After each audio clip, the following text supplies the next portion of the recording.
नमस्कार मु आपण मानक स्वागत करुच्ची एसएम विश्वदेवी रेसिपीज को। आज आम बनवा दही लस्सी से भी बहुत आसान उपाय चलते देखा ये रेसिपी टी। प्रथम आम दीटा नड़िया को कोरी नवा। तो ये आम दही लस्सी नवा कि कोरा नड़िया कदली और चेरी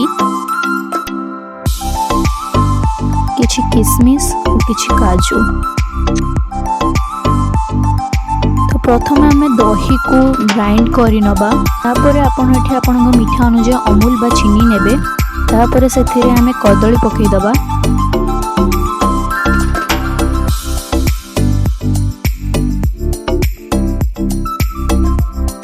तापर ताकू भलरे ग्राइंड कर नवा। तापर आम गोटे ग्लास रे दही रो मिश्रण टी को पकेबा। डेकोरेशन पाई नड़िया कोरा पकेबा।